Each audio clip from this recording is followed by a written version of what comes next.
Mari kita masuk kepada firman Tuhan. Jesus heals young generation. Yesus menyembuhkan generasi muda. Semua memahami bahwa gereja ini adalah gereja yang menyampaikan Gospel of Grace, Injil Anugerah. Yesus mengampuni, bukan karena perbuatan baik kita, tetapi karena kasih-Nya. Dia mengampuni saya, mengampuni saudara. Yesus menyembuhkan, karena Dia adalah Yahweh Rafa, Tuhan yang menyembuhkan. Yesuslah sumber segala yang kita perlukan. Dan olehnya kita hidup dalam anugerah. Itu sebuah prinsip yang saya percayai dan kita semua percayai. Bahwa di dalam Yesus kita hidup oleh anugerah. Nah sekarang kita yang sudah hidup oleh anugerah perlu exhortation, perlu nasihat-nasihat. Mari kita melihat nasihat-nasihat itu.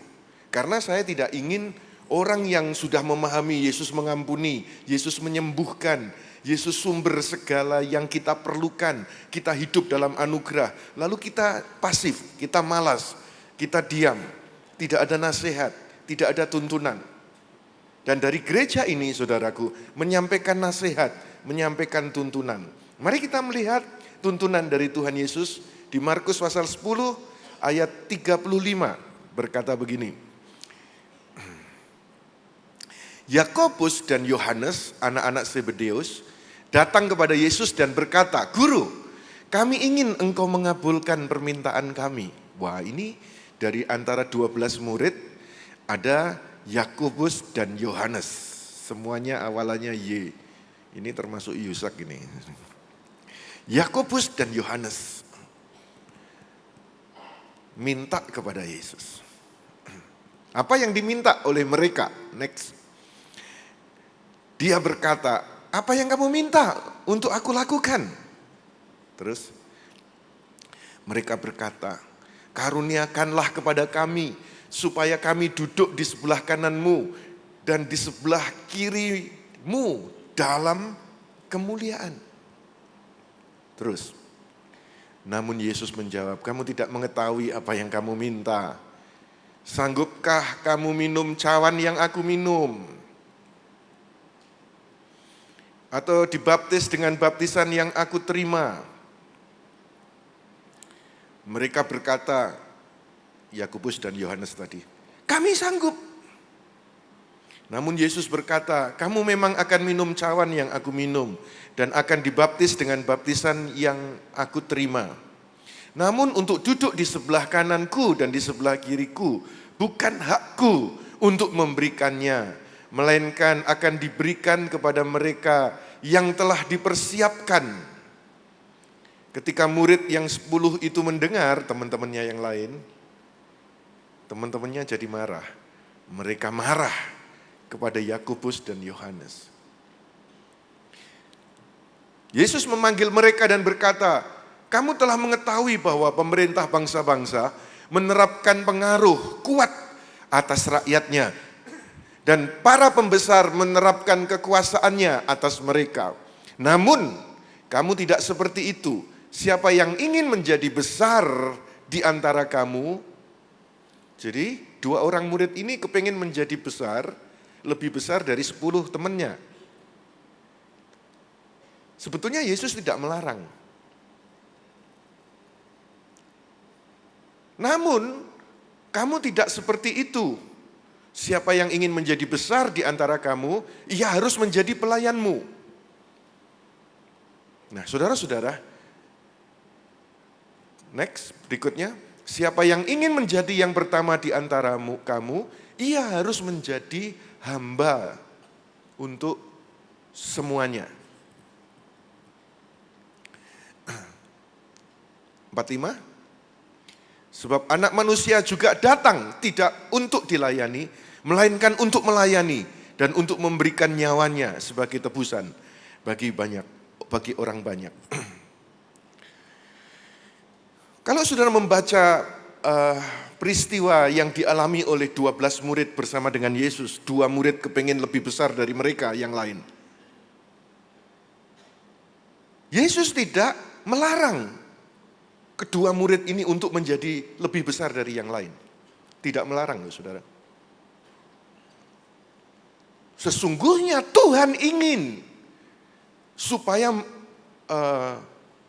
young generation itu lebih daripada seniornya. Setiap kali saya bicara kepada orang-orang di sekitar saya ingin setelah saya ini, anggaplah saya ini standarnya gitu. Ada orang-orang young generation yang muncul di atas standar, di atas saya. Gereja maju, perhatikan ini saudara, gereja maju bila seniornya, standarnya senior, yang generationnya lebih daripada standar seniornya ini. Kalau tidak, itu gereja cuma berjalan apa adanya. Tidak ada sebuah lompatan, tidak ada sebuah terobosan.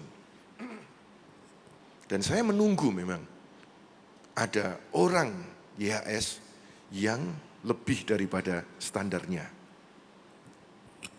Sekarang masih belum ditemui. Bu Hana berkata kepada saya, nah kamu standarnya ketinggian. Bukan standarnya ketinggian saudara. Karena anugerah mencapai level ini. Tetapi saya sangat percaya bahwa akan ada yang generation yang bisa khotbah lebih baik dari saya. Yang bisa memberi pengaruh lebih baik dari saya. Yang bisa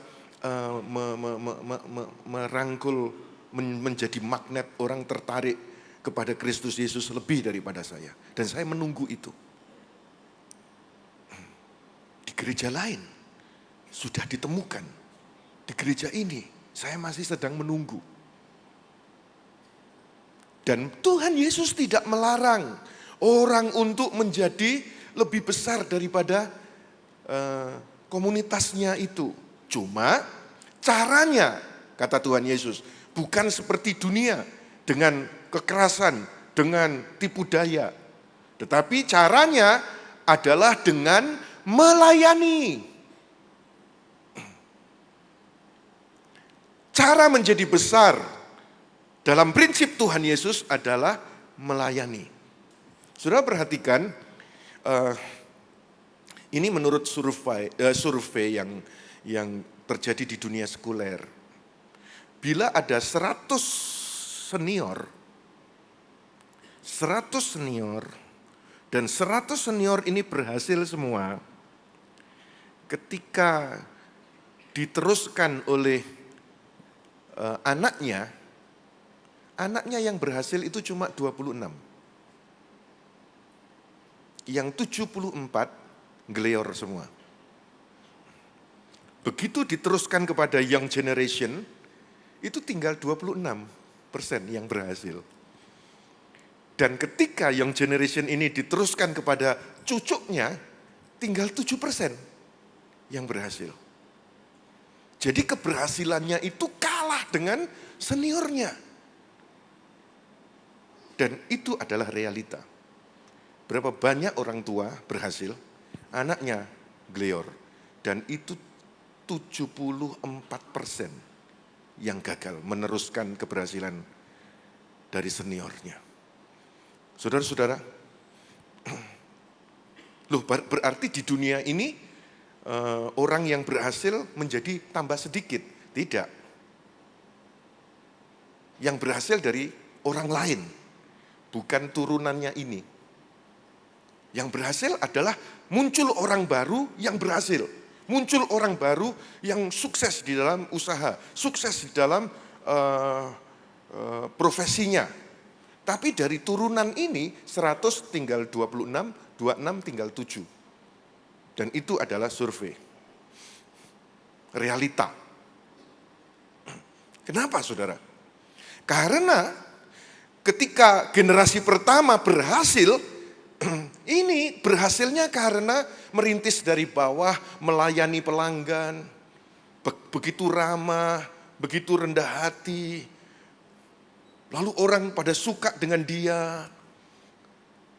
Usahanya berhasil, tokonya berhasil, pabriknya tambah gede karena melayani pelanggan dengan baik, merendah, mau belajar. Jadi toh, jreng jadi. Tapi begitu diturunkan kepada anaknya arogan, anaknya nggak butuh orang, anaknya nggak merasa perlu belajar lagi, tinggal menikmati, ongkang-ongkang dengan kesombongannya. Diturunkan lagi kepada cucunya malah merusak. Sehingga yang berhasil bukan dari generasi ini, muncul orang lain lagi. Yang merintis, mereka merendah, melayani pakai prinsip Yesus ini. Nah, bagaimana dengan young generation?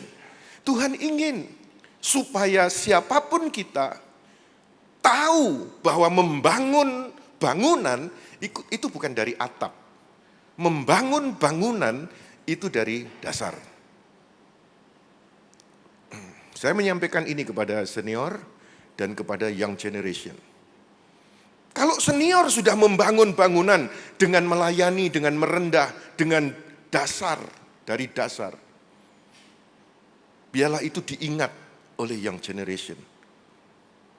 Dipahami oleh young generation. Saya mau beritahu kepada saudara bahwa siapapun tidak akan menjadi besar secara utuh. Tidak akan menjadi orang besar secara utuh tanpa melayani. Dan gereja ini mengajarkan grace. Gospel of grace. Kasih karunia, anugerah yang saya terima, saudara terima dari Tuhan. Mendorong kita untuk melayani. Orang yang mengalami anugerah, pasti dia merendah. Kalau dia mencapai achievement, mencapai pencapaian karena kekuatan tenaganya, dia bisa arogan. Tetapi kalau dia mendapatkan anugerah yang tidak selayaknya dia terima, kok dia terima? Orang itu pasti merendah. Iya, aku nggak bisa apa-apa loh sebetulnya. Tapi kok Tuhan berkati dengan kekayaan, dengan pekerjaan yang segini besar. Merendah. Dan orang yang alami anugerah, dia merendah, dia melayani. Jadi saudara-saudara, true greatness itu datangnya dari melayani. Saudara mau menjadi orang besar yang sejati? Datang karena melayani.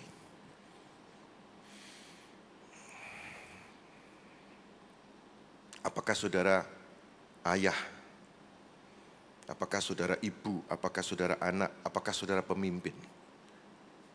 Yang orang besar yang sejati, ayah yang memiliki greatness di dalam dirinya, itu karena dia melayani.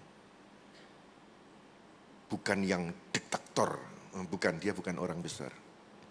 Ibu juga begitu. Menjadi orang besar karena dia melayani. Anak juga begitu. Menjadi orang besar karena dia melayani. Dia respect kepada orang tuanya. Dia melayani orang tuanya. Pemimpin juga begitu. Pemimpin sejati yang adalah orang besar adalah yang melayani. Hari-hari dunia YouTube diwarnai dengan beritanya Ahok. Saya kalau pas browsing internet, saya mampir melihat Ahok. Lalu Tuhan ingatkan kepada saya, sebetulnya prinsip yang Ahok lakukan, itu Tuhan sudah beberapa tahun yang sebelumnya, saudara. Tuhan berikan pemahamannya kepada saya. Kalau menjadi pemimpin di dalam organisasi, itu harus berjalan 2P, yaitu prosedural dan personal. Kalau militer itu prosedural saja. Jadi atasan, bawahan ini struktur, tidak boleh lompat-lompat, prosedural. Itu sistem militer.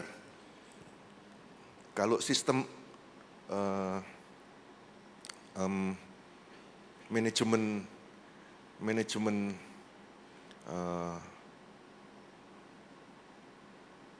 universal memang prosedural begitu. Ada komisaris, ada direktur, ada ini, ada manajer, ada dan lain sebagainya. Secara prosedural. Kalau bisnis dagang encik itu personal. Semua urusan semua dia, tidak ada melalui tahapan-tahapan secara personal. Ini prosedural. Kalau bisnis sistem encik, semuanya dia, bendaharanya dia, ya semuanya dia, pemasarannya dia, produksinya dia, semuanya dia, menghubungi pelanggan dia, marketingnya dia dan lain sebagainya. Nah, ketika Tuhan memberikan saya pelayanan ini, saya menganut konsep 2P, prosedural dan personal, dua-duanya. Jadi saya punya staff lagi, lalu kepada jemaat. Nah, kemudian ini prosedural. Tapi Tuhan memberi pemahaman full timer di bawah pun bisa secara personal ngomong kepadamu. Jemaat yang dilayani juga bisa menghubungimu. Sehingga saya membuka HP saya 08125251000 secara umum. Dan sampai sekarang, saudara. Nah, pada waktu saya melihat Ahok, saudara, gubernur-gubernur sebelumnya itu tidak pernah semacam itu. Gubernur, wali kota, ada bupati, ada camat, ada lurah, ada RT, ada RW, ada rakyat. Nah, gubernur biasanya berhubungannya adalah dengan wali kota, sudah sama sekda, tapi tidak tahu rakyat, tidak tahu berurusan dengan rakyat. Tapi Ahok tidak. Dia ketika mau masuk kantor, ditunggu oleh rakyat yang mau punya persoalan. Ada rakyat yang persoalan ngomong, camatku itu kayak gini, aku diperlakukan gini, lurahku ini gini. Jadi dia tahu betul. Akhirnya dia telepon wali kota, dia telepon camat, dia telepon lurah. Dan sekarang saudara, dengan cara itu, karena dia tahu keadaan lapangan, ini jajaran staf yang ada di bawahnya nggak bisa main-main lagi. Karena apa? Pemimpin ini melayani, hatinya melayani. Dan dunia sedang menyorot Jokowi dan Ahok yang membuat perubahan di negeri Indonesia ini. Konsepnya apa? Melayani. Nah, saudara-saudara, yang Yesus ajarkan adalah demikian. True greatness itu datangnya karena melayani. Great leaders is the one who greatly serve. Seorang pemimpin yang besar adalah orang yang dengan luar biasa melayani. Jadi, the greater you serve, the greater you become. Semakin melayani, semakin alami kebesaran. Orang tua yang menjadi orang besar tidak menjadikan young generation otomatis orang besar, sama sekali tidak.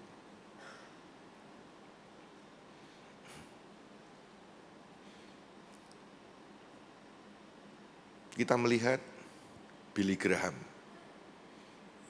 Ini orang besar dunia. Siapa penginjil yang sekali ber-Billy Graham? Ketika diturunkan kepada anaknya,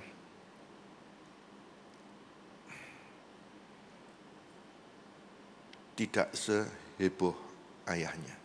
Ketika diturunkan kepada cucunya, sudah habis. Keluarga cucunya hancur, lebur. Saudara-saudara, jadi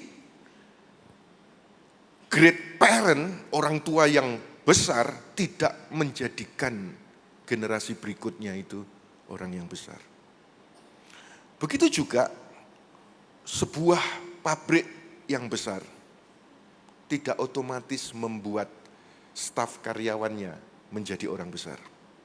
Begitu juga di dalam ministry yang besar, tidak otomatis membuat yang generationnya ini orang yang besar.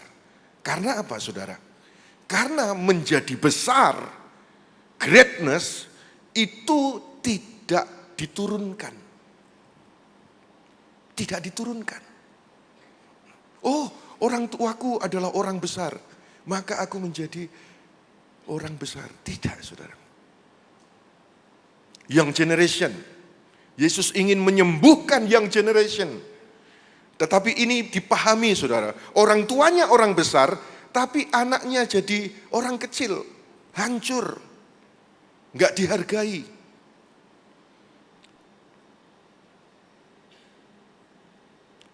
Menjadi besar itu bukan income, bukan harta warisan.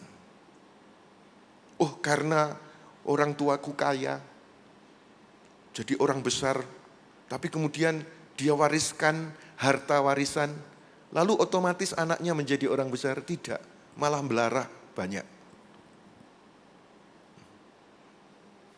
Menjadi orang besar itu bukan yang ketiga, karena talenta.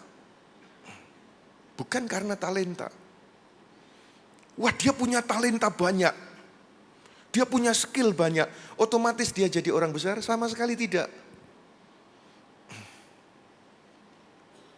Banyak orang yang punya talenta, tetapi dicibir oleh orang.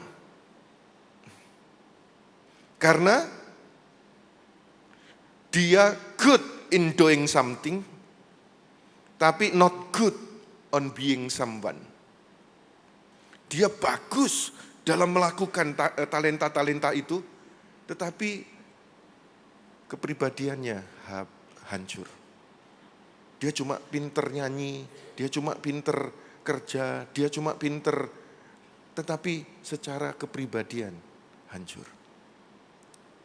Good in doing something, tetapi dia tidak good on being someone. Dan Tuhan Yesus ingin young generation yang sembuh. Nah, perhatikan saudara, menjadi orang besar itu tidak murah.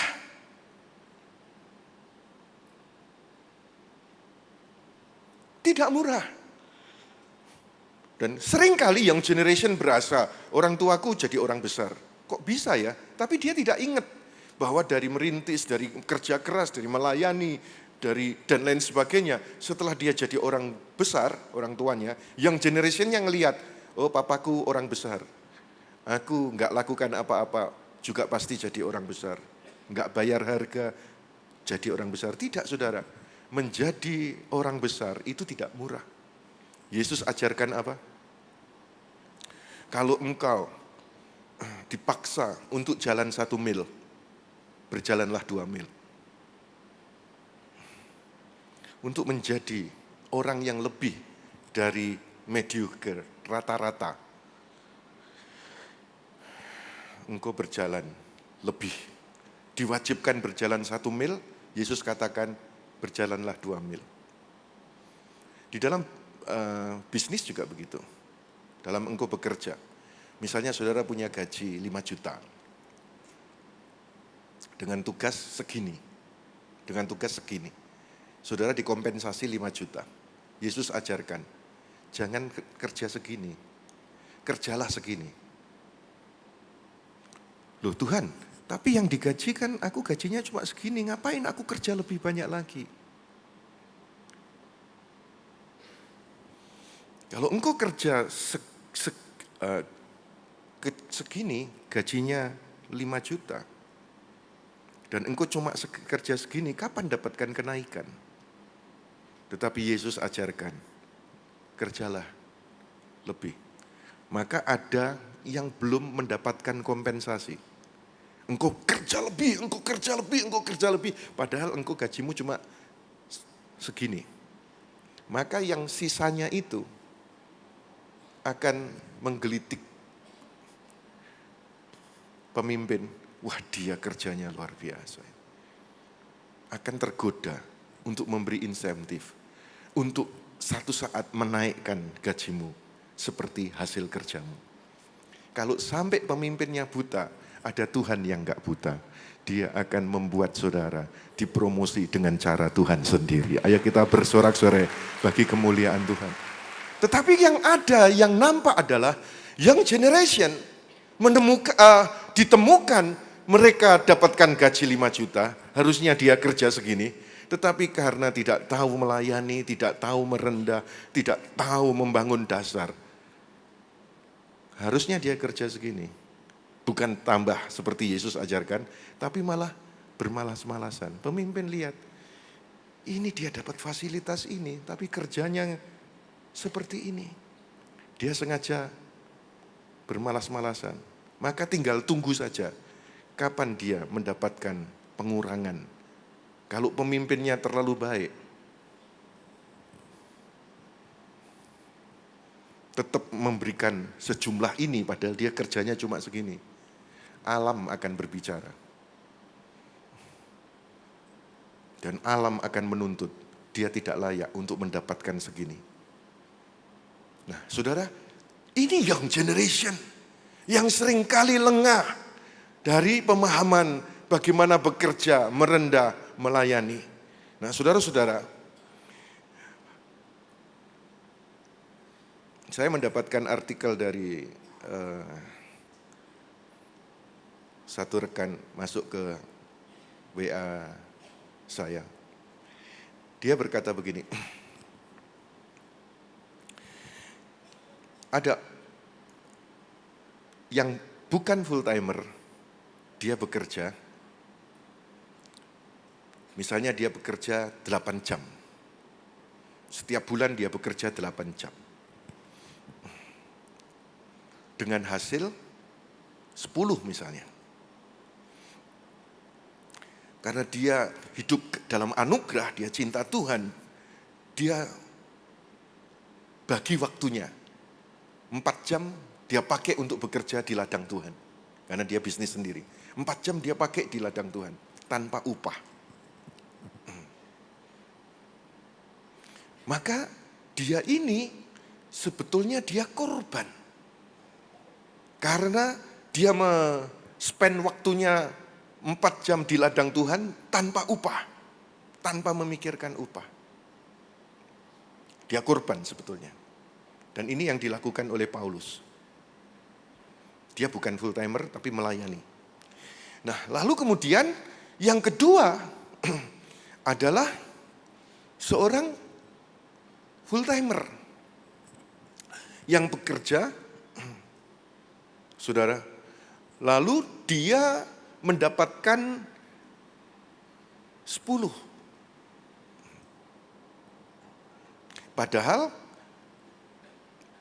kalau dia bekerja di luar kemampuannya itu, harusnya dia mendapatkan 20. Berarti dia mau jadi full timer, dia korban. Aku mau jadi full timer, walaupun di luar aku dinilai 20 oleh orang. Tapi aku di sini cuma dapat 10. Aku lakukan ini karena korban, karena korban, karena korban. Yang ketiga, saudara, ada full timer. Dia mendapatkan 10 misalnya. Tapi sebetulnya dia kalau kerja di luar, itu nilainya cuma 3. Jadi dia membebani 7 di gereja lokal. Nah, di manakah saudara? Apakah di sini? Apakah full timer yang di sini? Ataukah full timer yang di sini? Dan yang di sini dia sudah bekerja dengan eh, jumlah sekian, padahal kalau di luar dia cuma dihargai sekian. Di dalam terus dia menuntut ini, menuntut ini, menuntut ini. Dia tidak sadar kalau dia di luar, dia dinilai lebih rendah. Dia tidak melihat temannya yang kedua. Dia tidak melihat orang yang pertama. Jadi belum tentu yang bukan full timer itu kalah pelayanannya dari yang full timer semacam ini. Kenapa saya sampaikan ini kepada saudara? Bukan untuk mendiskreditkan full timer, bukan. Tetapi untuk mengencourage saudara. Siapapun saudara punya peluang yang sama. Engkau hidup dalam anugerah, engkau melayani Tuhan, dan jerih lelahmu tidak akan sia-sia. Ayo kita bertepuk tangan yang meriah bagi Kristus Yesus Tuhan kita. Katakan amin. Nah yang berikut saudara, menjadi orang besar itu tidak terjadi seketika. Wah puji Tuhan, Jesus heals young generation. Aku mau ikut pengurapan young generation.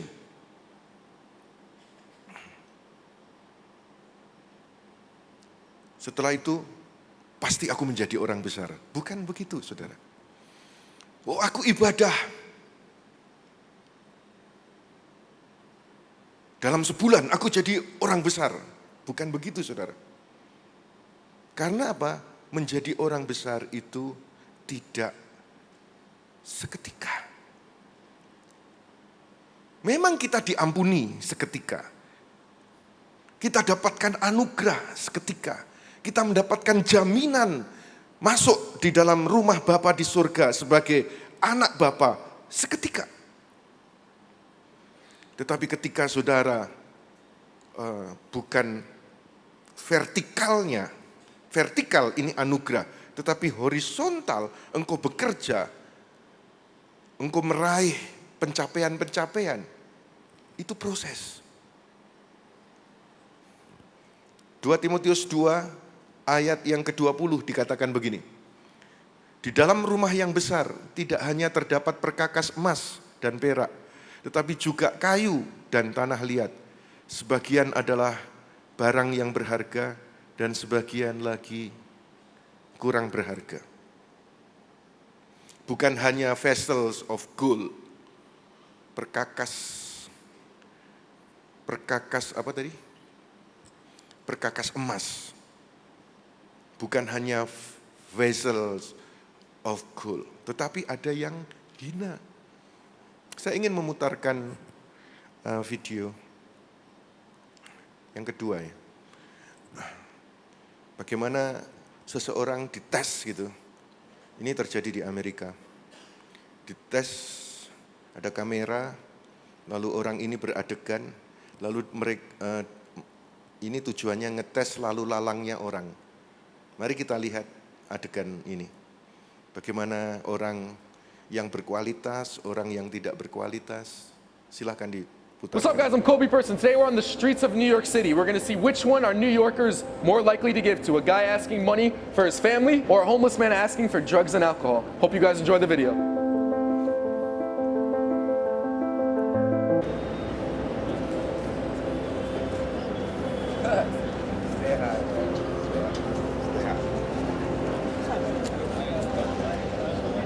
Jadi orang ini pura-pura sebagai orang yang nggak punya rumah, lalu dia perlu untuk membeli minuman keras, obat-obatan karena kecanduan. Ternyata setiap orang lewat itu membantu. We need drugs and alcohol. Semua orang lewat membantu. Gitu.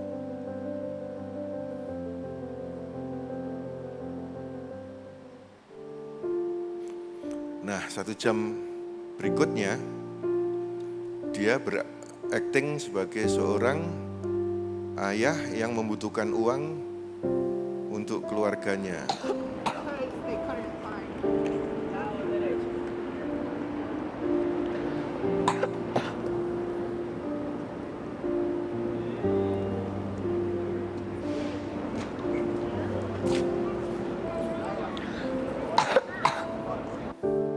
Tidak ada yang membantu sama sekali. Dan ini reality show, saudara.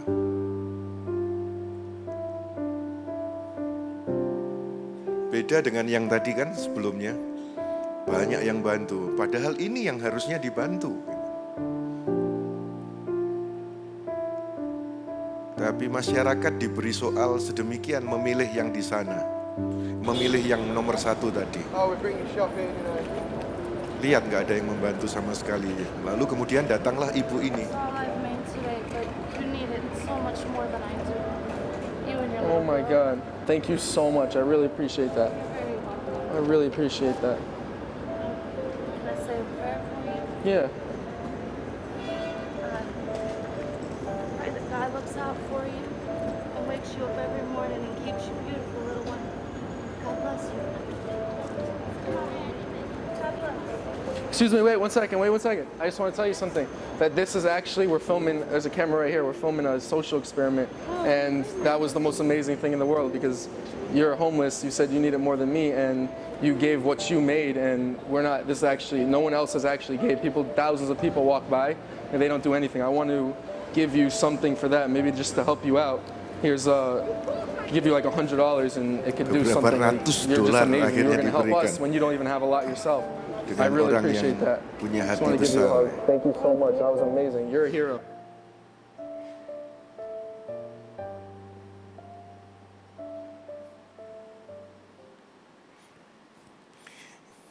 Sengaja saya putarkan ini kepada saudara untuk membuka mata kita. Kadang kita melakukan sesuatu yang tidak seharusnya kita lakukan. Bagaimana orang-orang tadi butuh drugs, butuh alkohol, lalu malah dibantu. Tetapi yang seharusnya dilayani, mereka cuma lewat saja. Tapi ada seorang ibu yang dia sendiri tidak punya rumah, tapi melihat ini bapak single, punya anak yang terlantar, dia malah memberi, melayani. Saudara-saudara, memang hidup ini adalah penuh dengan choices, pilihan-pilihan. Kalau engkau mau melangkah, pilihlah untuk engkau melayani, mempunyai hati yang besar. Dan tadi kemudian dia mendapatkan ratusan dolar diberikan kepada orang tersebut. Nah, kalau di sebuah program reality show saja tahu menghargai orang semacam ini, Bapak di surga jauh lebih dari itu. Siapa yang ingin menjadi besar, dia melayani tepat seperti yang Yesus ajarkan. Ayo kita bersorak-sorai meriah bagi Kristus Tuhan kita. Katakan amin. Katakan amin. Menjadi orang besar itu bukan karena keturunan, bukan karena kekayaan, bukan karena talenta, bukan karena murah dan bukan dapat seketika. Dan inilah yang Tuhan Yesus, firman Tuhan ajarkan. Di Yesaya pasal 50 ayat 4 dikatakan begini. Tuhan Yahweh telah memberikan kepadaku lidah seorang murid, sehingga dengan perkataan aku dapat memberi semangat yang baru kepada mereka yang lelah. Setiap pagi dia mendengar, membangunkanku, mempertajam telingaku, mendengar seperti seorang murid. Young generation, engkau hidup dalam anugerah. Tuhan ingin membawamu menjadi orang besar, lebih daripada seniormu. Satu hal yang firman Tuhan ajarkan, teachable, mendengar seperti seorang murid, mau terus belajar. Seperti ini adalah belajar, saudara. Great people never stop learning. Orang besar itu tidak akan pernah berhenti belajar. di dalam pabrik, dalam dunia profesi apapun, bisnis apapun. Kalau stop belajar, pasti tertinggal. Jadi terus belajar, terus belajar, terus belajar. Menjadi orang besar demikian. Yang kedua, kata yang kedua adalah correction. Mau dikoreksi. Melangkah keliru dikoreksi, melangkah keliru dikoreksi. Setiap orang perlu bersedia untuk dikoreksi. Dan yang terakhir adalah menjadi orang besar itu bukan mau terus belajar, mau terus dikoreksi. Dia tahu kata ini, honoring. Honoring itu tahu menghormati seniornya, tahu menghormati keberhasilan orang lain, tahu menghormati orang-orang yang sudah pernah membimbing dia. Itu orang besar, saudara. Dan di Kejadian pasal yang ke-12 ayat 2, Tuhan sendiri memberikan a call to greatness, panggilan untuk menjadi orang besar. Aku akan membuat engkau menjadi suatu bangsa yang besar. Aku akan memberkati engkau dan membuat namamu masyhur, dan engkau akan menjadi berkat. Ini panggilan untuk menjadi orang besar. Dan Tuhan berikan itu kepada Abraham. Dan Abraham menjadi orang besar. Dan kemudian keturunannya dibuat oleh Tuhan. Dan akhirnya kita terhisap menjadi keturunan Abraham. Dan biarlah melalui tuntunan-tuntunan firman di gereja ini, saudara, satu saat bukan hanya seniornya saja orang besar, young generationnya melampaui seniornya, lipat kali ganda menjadi orang besar untuk kemuliaan nama Kristus Yesus Tuhan. Ayo kita tepuk tangan yang meriah bagi Kristus Tuhan kita.